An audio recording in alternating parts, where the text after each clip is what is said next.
Saying hello to Quincy City Council President, Councilor at Large Nina Liang, to chat about the council meeting of June 15th. Hi, Nina. Nice to see you. Nice to see you too. Appreciate this. Was this the last meeting for the legislative session? It was until September 8th. Oh, okay. Very good. Of course, the big item was the budget. How did it go?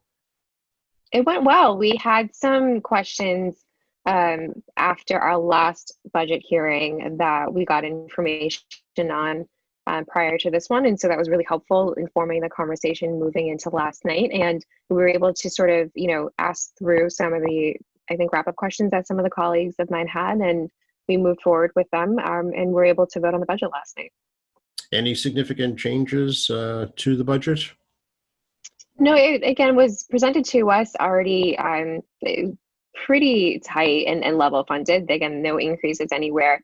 A lot of the work that we did, during the finance committee meetings when we were reviewing the budget was just looking at areas where we might have seen some expenditures weren't spent to the, to the capacity in previous years, and just having an understanding of what spending practices are going to be moving forward. We do that every single year. So even though the budget came in already very tight, we, always like to make sure we're going through it again as well. So I know there was a question raised about the health insurance for Quincy College employees. Was that rectified?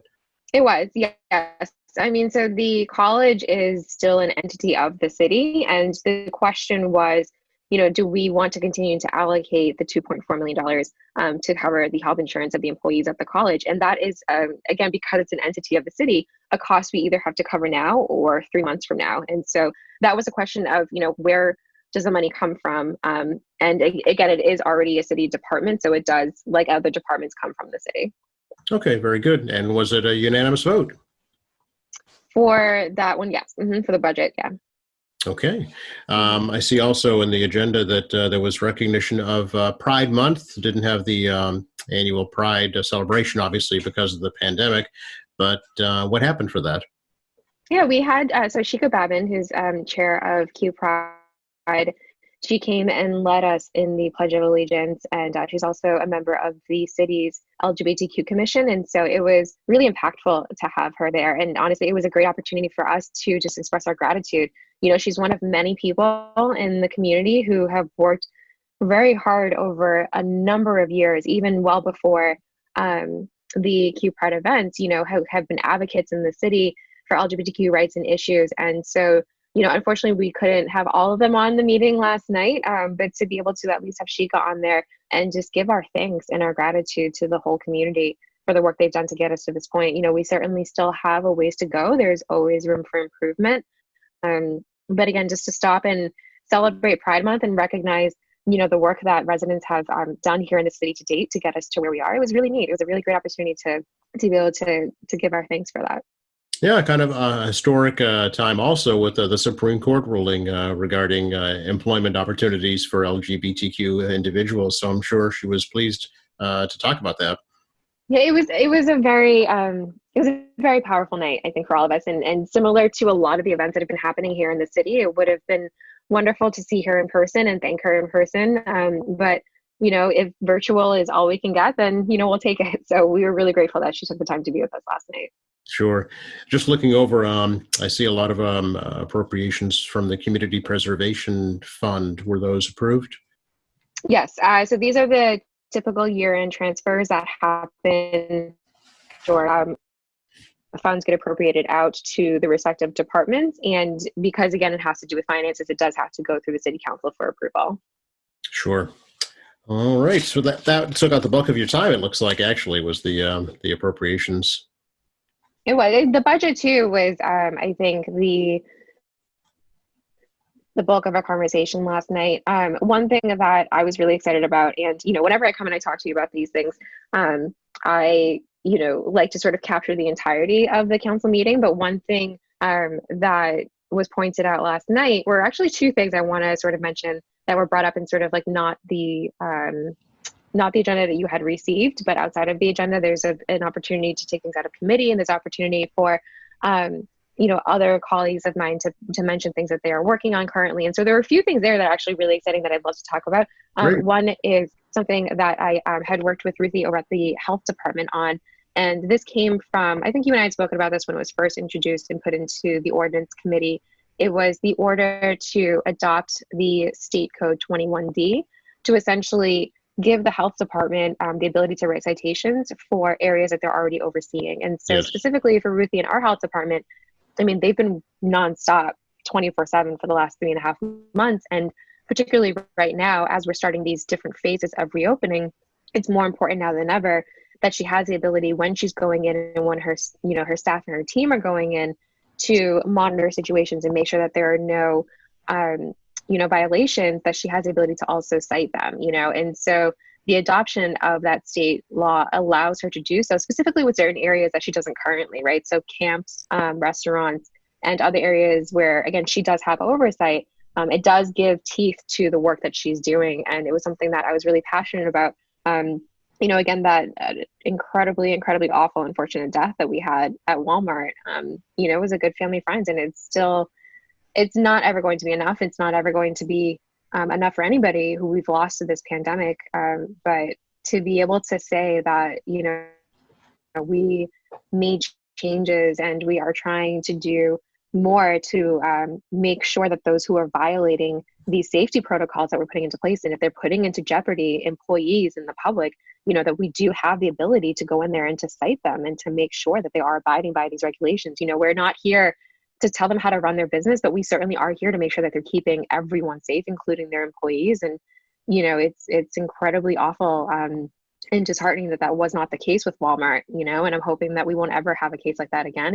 And this was a step in that direction, at least for our end, on our side, for us to be able to do something more, which I hope they will follow as well. So I was thrilled to have my colleagues support that. I'm really grateful for their support with that measure. And, as we can, start to reopen and start to have folks, enjoying the outdoors again and, dining outdoors and keeping, a safe distance from folks, that, we are all working together, and it takes a collective, I think, effort from all of us to make sure that we're doing that. So when you have the one-offs like Walmart who aren't following those protocols, we need to make sure that we have, again, the teeth to those citations and to the regulations that we want to implement. So I was thrilled to see that.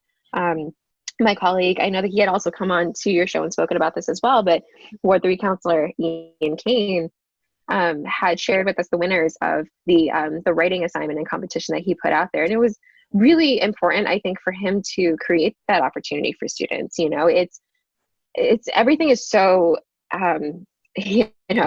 about technology these days, right? We're all on our phones, we're all on our iPads, we're all on computers. I mean, even students these days, the only way they were able to do any learning was through their Chromebooks, right? And so to be so technologically tied these last few months, I think also takes an emotional toll on certainly even adults, let alone kids, so to give them an opportunity to actually put pen to paper, or even if they are still on their computer, but they're putting their thoughts out and writing something, and expressing themselves in that way, I think is really powerful. And so I was thrilled to hear Councillor Kane share with us the winners of that competition, and he's going to be sharing with us the writing samples of those who won as well. And so I'm really looking forward to reading them. I think that was a great opportunity for us to engage the youth and to give them something outside of just staring at a computer and, going through the motions these days. It's really challenging. It's really tough.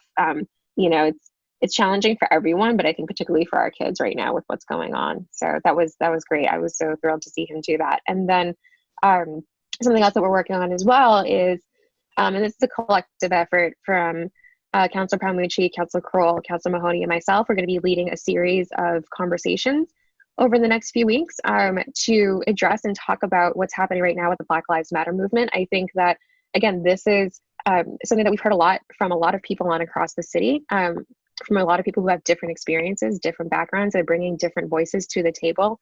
And as legislators here in the city, it's really important above everything else for us to stop and to listen. I certainly have my own experience being an Asian American who's grown up in the city, but my experience is not the same as another Asian American person who grew up in the city, right? And so too do we have to make sure that we're listening to people who are willing to come and share their experiences with us. Again, particularly right now with the Black Lives Matter movement. We can't claim to, put out blanket statements or to put out blanket policies unless we take a moment to stop and to really listen first and foremost. And so Councilor Penwich was really at the helm of this effort, which I really am grateful to him for. But we're going to be kicking off a series of 3 community meetings to start over the summer. And hopefully from there, we can continue to work down this path. But again, it's really important.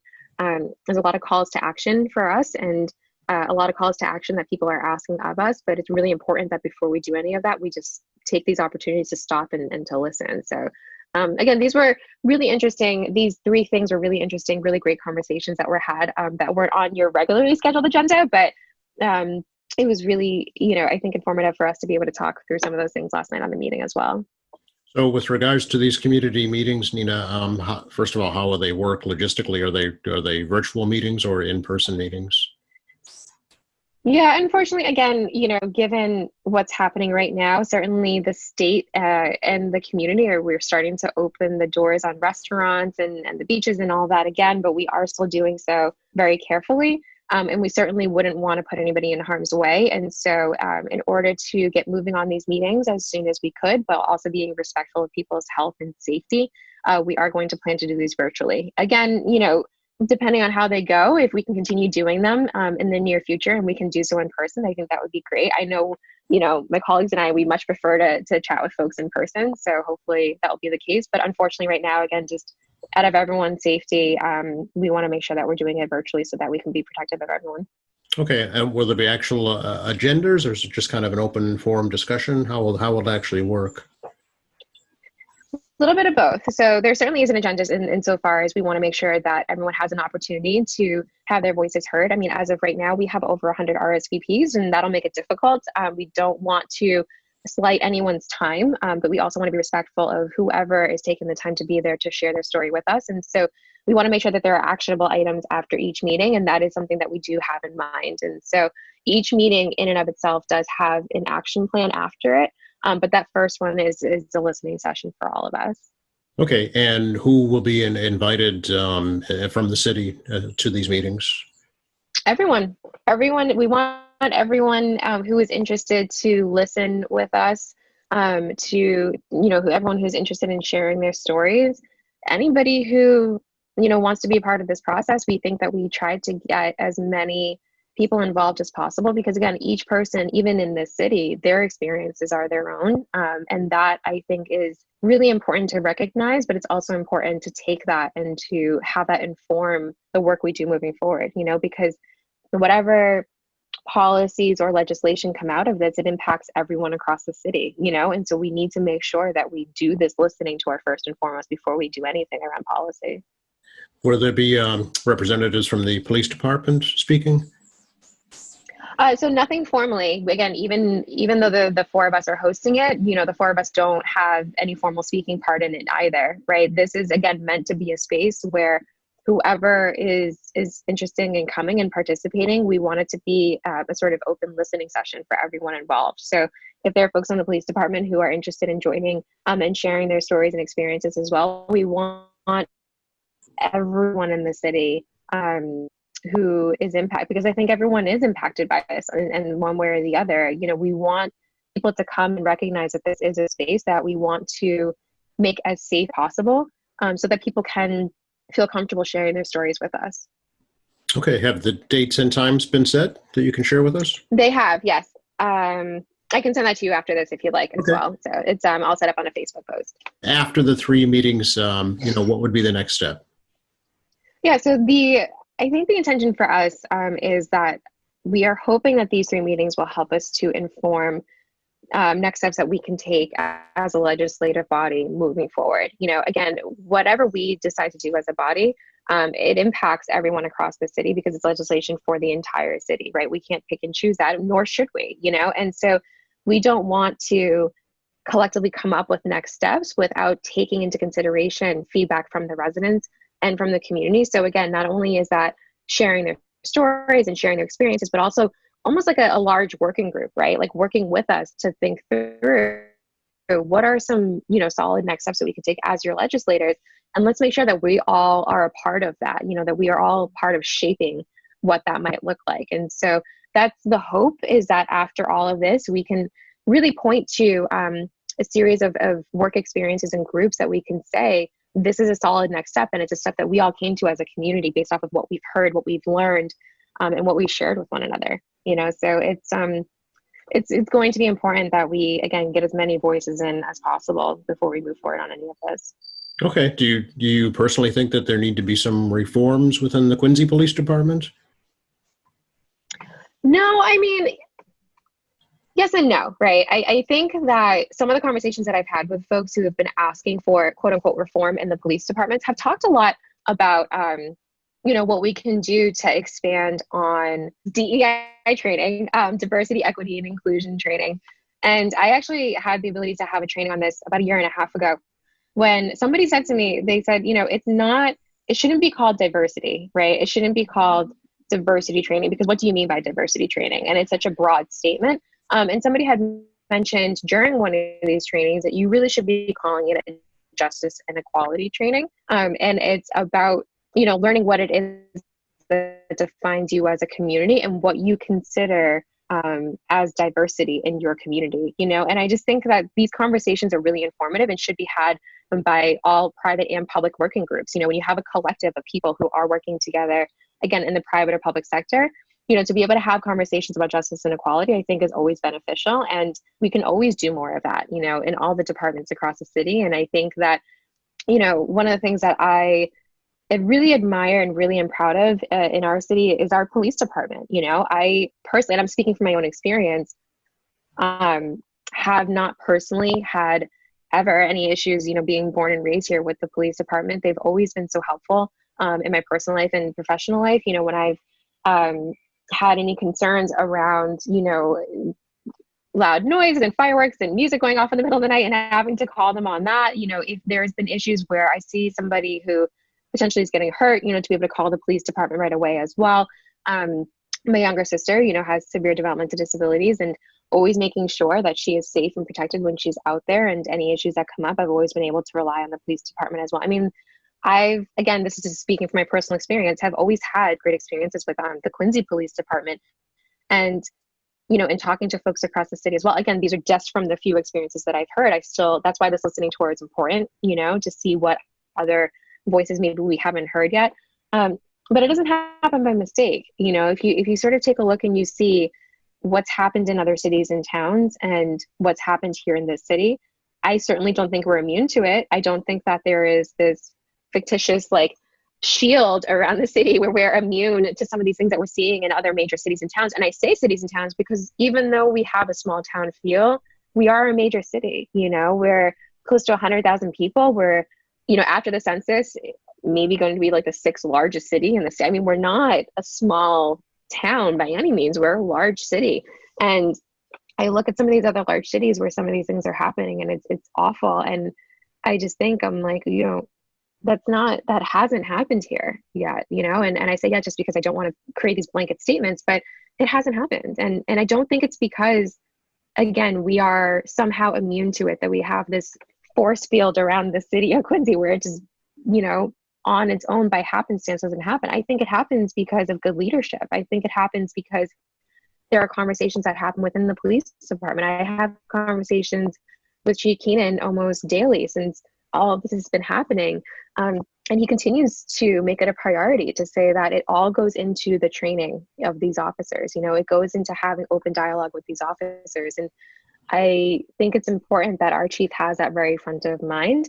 But he's had that front of mind since before, these conversations were starting. And I think that's really important to note, right? That by no means is this not an issue, but I think it's also important to recognize what we have done well over the years. If you look at, we've now had 2 peaceful protests here in the city. We've had 2 marches here in the city where hundreds and thousands of people have gathered and marched across the city and had success doing so. And I think it's so powerful, in that alone, to see, these peaceful marches across the entire city. I think that in and of itself is a really powerful message. I mean, I don't know if you saw the photos, Joe, but from that first march that happened where it spanned the entire city, we had police officers in uniform, riding their bikes alongside the marchers. We had police officers in their cars clearing traffic and making sure that, as as the march kept going, the police officers just kept stopping traffic as it went.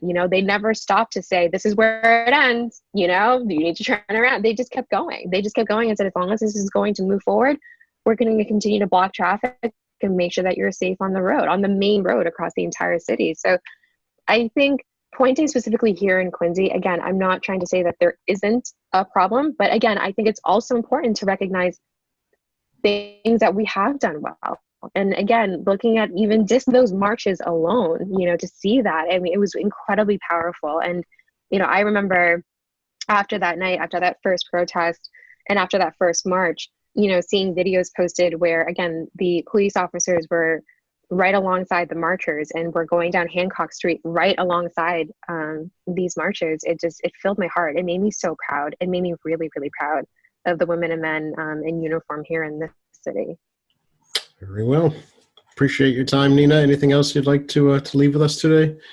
No, I feel like I talked a lot. I feel like I said a lot, but these are, I think, really, really challenging times, really emotionally raw times for a lot of people. And I appreciate you giving me the space here with you today. So thank you. Oh, that's our goal, and our mission really is to provide a forum and a venue. So we're happy to do that. Do you anticipate the council getting together in person over the summertime at all, or? I hope so. The previous council president, Brad Kroll, talk about having big shoes to fill. I remember a few years ago, had us all just get together just for fun, and just to spend some time hanging out with each other down by the beach. And that was awesome, so I don't know. I hope I can do that. But we all, again, want to make sure that we respect everyone's health and safety above all else. So hopefully we can do that. Hopefully we can see each other in person. I can't wait till I can see you guys in person again too. And if that is before summer's end, then definitely we should be going to the beach and all taking some time to get together again. That's great. By the way, how are businesses responding to the phase 2 opening? What are you hearing from the business community? So far, so good. I haven't heard anything particularly from business owners, but I've heard from residents that they are so thrilled, just head over heels, thrilled that they can go and just sit outside and enjoy, a beer with somebody, or like have, some great lobster rolls with somebody. I've had some great lobster rolls. They are amazing. I'm so thrilled to, to see them open again. It's just, I mean, everyone is learning, this is different for all of us and challenging for all of us. And I honestly commend all of the business owners for being so flexible in all of these changes that continue to happen, but it's great. It's great to be able to drive by and see, I went down Hancock Street yesterday over in the Wollaston area, and I saw some of the restaurants that had just, outdoor seating, and that in and of itself was really neat to see, so I think, I really commend all of the restaurant owners and business owners for being so flexible. It's not been an easy time for a number of reasons, even for them. And they've really taken it in stride, and they're opening their doors again. So I encourage people to go to the quincyma.gov website, take a look at which restaurants are serving right now outdoors. It's beautiful out. So go out and grab some food and sit at those tables that are distant from other tables and just enjoy being out again. Thanks again. Good to talk to you. Oh my goodness. Thank you, Joe. I'll talk to you soon. Okay. Bye-bye. Bye.